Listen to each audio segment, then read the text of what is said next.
Right, welcome to the HICCS OHD Organizational Health Development Platform intro video. I'm Niklas Christides, your host, and I'm also the developer of this tool. So hopefully I can give you a good guidance on how to use it.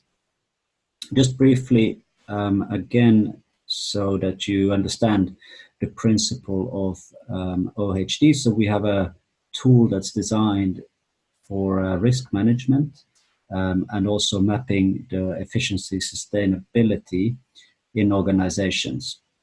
And we've purpose-built this as a method of assessing really the current state, as well as using it to map the development of the organization, its workforce, its processes, operation, all aspects, to try to get a holistic picture of how well the business is doing. Right, so we are on the intro page, you can see here, this tab here.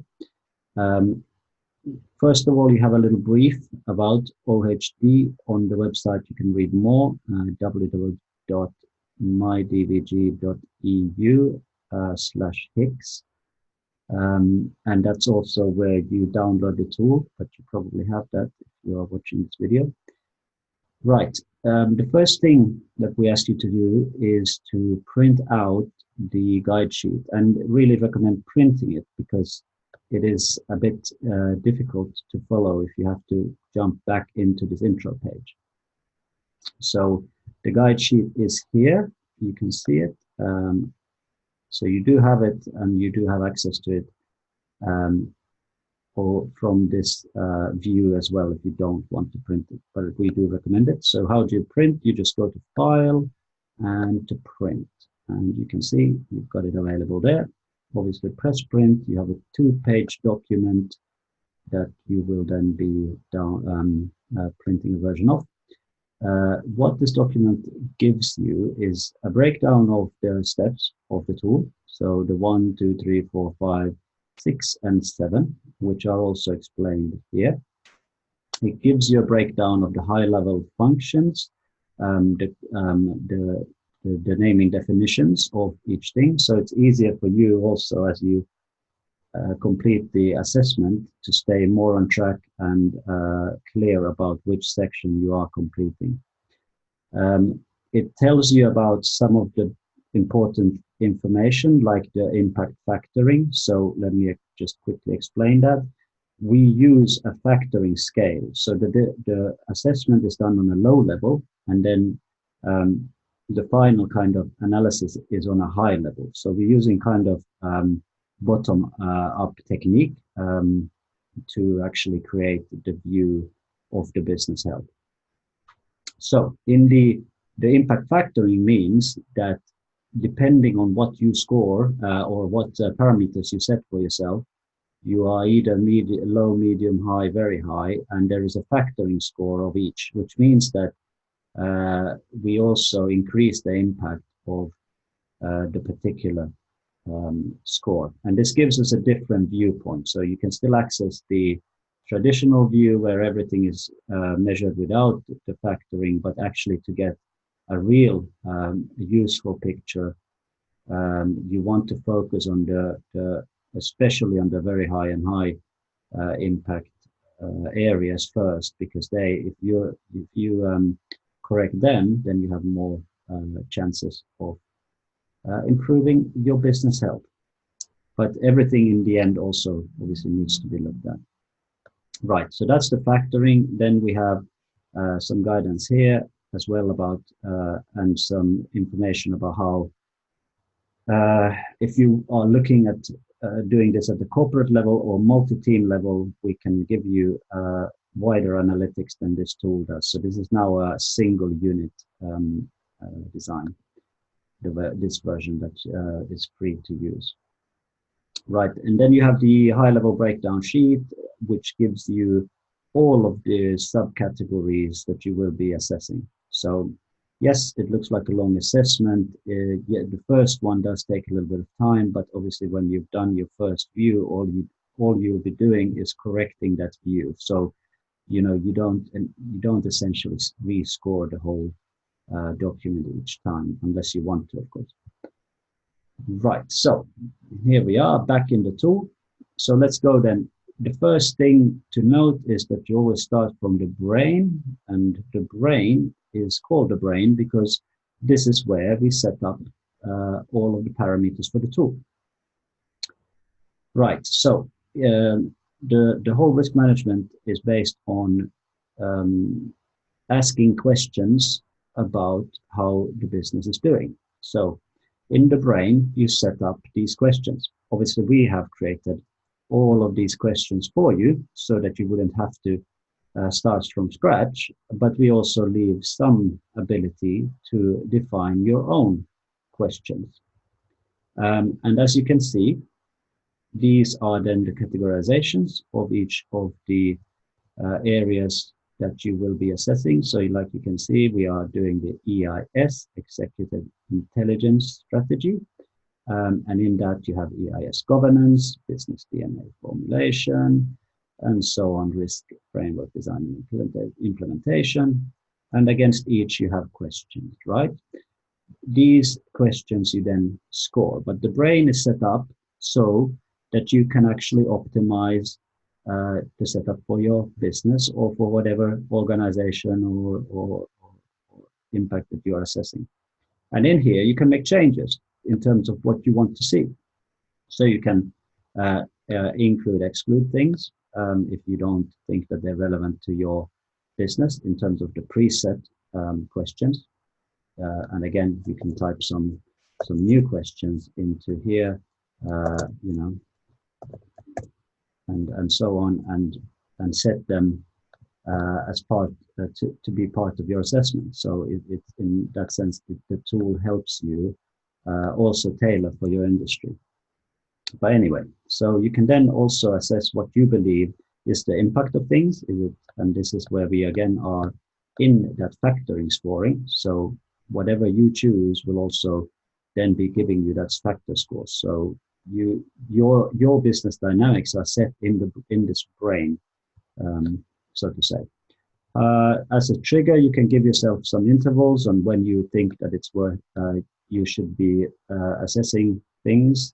And again, this depends a lot on your business size, dynamics, how organized you are in managing your business, and so on. You can also align the competency, which means that it then gives you another dynamic to assess, and we will be adding a tool feature for this also. On track and challenge are the two measuring points. So what is the standard of what you consider on track? So if we have a question like, do we have clearly set of operating and delivery targets for each role and position, then you would tell yourself what level you would consider on track. Yeah, you could say it's 100%, but maybe, that's a bit over ambitious to say, but at 90% you might be content that your business is doing well. So you will set your on track on here. So it will be 90 and above. What do you consider a challenge in terms of what is the level where between the on track and then challenge, what is that level? So you will kind of decide here the bottom end of what you consider a challenge, right? And so we can change that to 50, for instance, and it will then update in the system. So the first thing to do is to tailor this for your business. Okay, you can obviously just go with our assessment and our preset up here and just jump into it. But I do recommend doing this because the analytics will make a lot more sense and help you if you actually do this in advance, because then you have a picture of what you want rather than just a picture of what we've given you. Right. So you just go through all of this, and it's also good practice to just familiarize yourself a little bit with the types of questions that you'll be facing. Right. We also have two language settings here. We have Finnish and Swedish, and they can be set. We actually in this tool have set up the Finnish. The Swedish is still in the making, but we will update it when it's ready. Then you have a few parameters that are more for your information at this point, but if you are using this for corporate purposes, you should always have your dates of each assessment and save separate copies of the assessment. Actually, individually as well, if you're using it more than one time, then you should create a date and always save a copy of each of your assessments. You can choose the language in terms of which one you want. So in here, and if you want to do it in Finnish, you could select it, and it will change in the other assessment fields using this setup. Now you then also can input the name of the function and or unit or partner, or whichever you like. The standard for it for the tool is to have the business setup as large, but as you can also pick SME and things, which will untick a few of the questions for you. So it's kind of like a quicker thing. And here you can see the factoring scores also. So if you change an impact somewhere, you will see that the factoring actually changes in the tool. So it's gone down to 25 from 75. All right, good. So you have set up your brain, which means that you're ready to go. Then you move to the low-level assessment. And in here, it's fairly simple now. So all you do is that you go over each question and you score your current state. So I would say, does our business operating plan reflect our current operating model? Okay, I sort of think it does, but I think we have more work to do, so I'm going to say 75. And that then gives you your low-level score for that particular question and the level of it.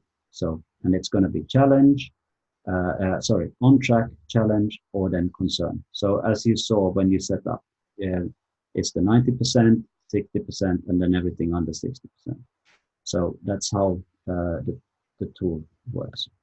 So if we now set these, I've pre-populated all of the rest so that I can show you the final assessment and what it looks like. So I'm just going to do some little bit lower scores here, then we can see that how that dynamic actually looks. It looks in the final assessment part. So here we go.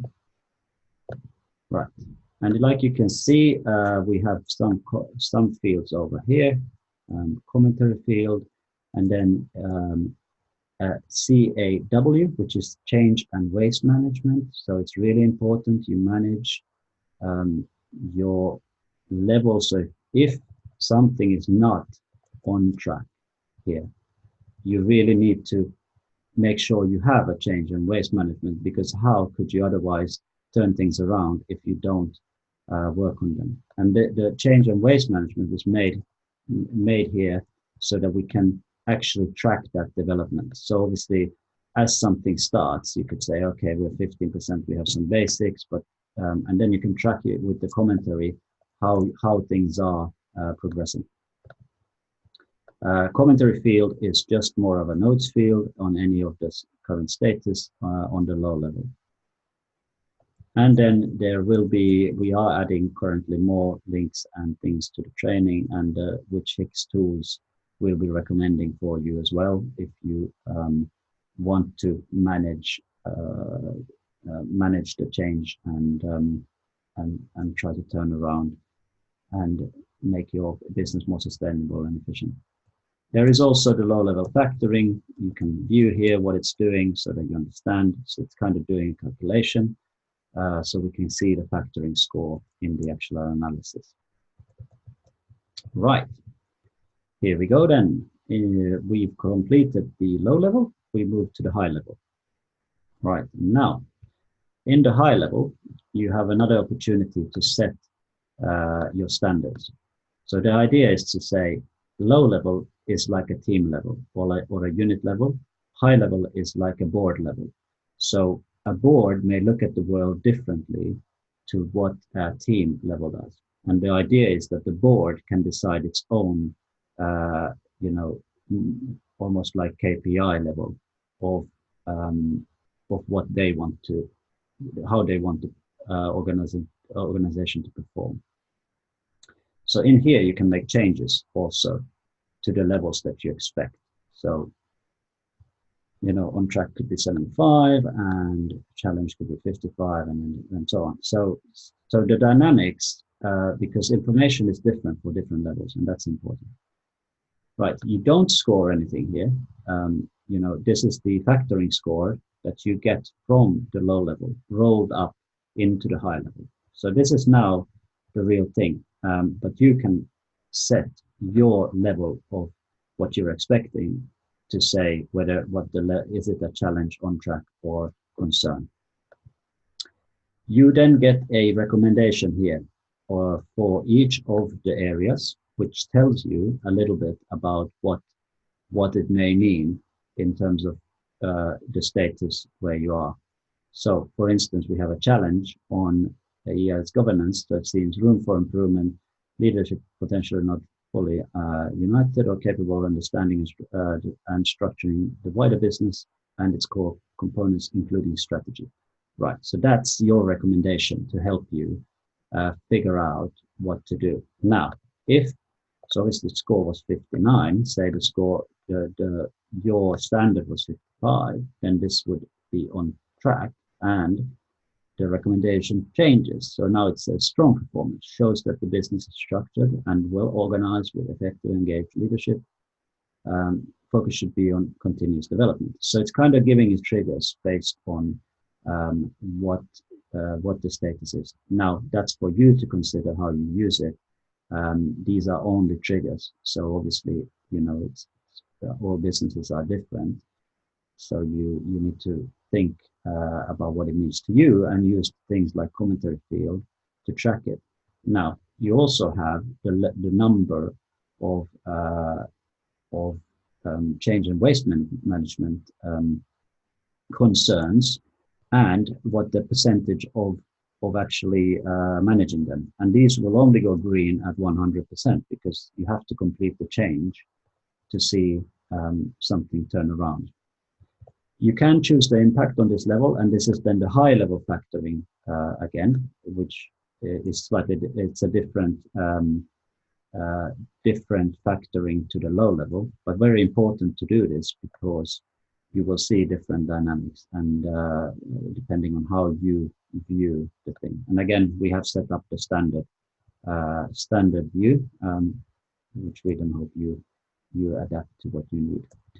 Right, and that's it. And here you can see some of the factoring principles displayed again, so that you understand how it's counting things. Right, this is then completed for everything. You go through each of the thing and change your on track and challenge dynamics before it's time to move. And then when it's all done, we move to the OHD board. And this is your kind of management report, if you like. It's your dashboard and the whole point of why you're doing OHD is that you can now see what is your risk level, where are you stronger, weaker potentially, and what areas, you know, are you focusing on, might not be focusing on. And it gives you the different views. So this is a non-factoring view. So this is just traditional information based on whatever you're scoring. So it's kind of one view of the world. But the more important one is the one with the factoring, because it's actually showing you the importance based on a factoring, you know, of very low to high in terms of the impacts of what areas are important. So this really also shows you what kind of dynamics you are expecting of your business. And that's a very, very valuable piece of information. And you are then looking at your performance against that. So again, you can make some really critical management decisions. If you say your HR, human resource intelligence, HRI, is at this kind of gap, you can start the conversation with the people running it to say, why is it like that? What don't we understand? Where are we failing? Where, to not reach the potential that we have. Okay. You then also get a item count, because that's also important to understand how many items you have against each category. So these dynamics percentages are based on the number of items that you will you actually have chosen. So you can have more items in certain fields than in others, because they may be larger, wider, so on. So it's a good piece to remember that this is there. But this also shows you where, what is the dynamic of, on track, challenge and concern, because, that's important. You don't really see it in these charts. Right, then you get the low level information. So you then get a recommendation on each of the different functions, and against the current score, this one, the total score here, you actually get this recommendation. So that's again the level, and that will change based on, are you actually on track or not. And then you get a breakdown to see which areas are, how the different areas on the low level are performing. So you actually can see where the problem is. So in the EIS, Executive Intelligence Strategy, you can see that the governance side is, in this assessment, performing well, but where the risk management isn't. But again, it's because we changed the score. But the point is the same. It's about looking at those dynamics against what you expect and where the organization is. And that's how it generally then works. You see this for all of the different categories, and you can start having conversations on all these levels to actually start developing contingency plans and improving your business performance. Then you get the final section of the assessment, which gives you the ability to look at the fundamental functions, strategic function, efficiency enablers. It's based on the Fusion Ops principle that was created about 4 years ago, which tries to show how business is run in a sustainable way and more efficient, and more tailored for the future requirements that we may be facing. So you have that one, and then you have the dynamics in this, which at this point here is fairly stable, but you might find movements in this triangle, which means that you really should be looking at what you're doing, because you might have fundamentally something right, but then maybe the sales or the HR or something like that isn't working. So, it gives you a very good snapshot. And then we have finally the change and waste management stats. So how many waste plans are at 100 against how many total waste, have been launched. And here you see the dynamic of how well you are turning around your waste management efforts. And that's it. And as I say, for corporate businesses, there is then the ability to create, to set up OHD for a cross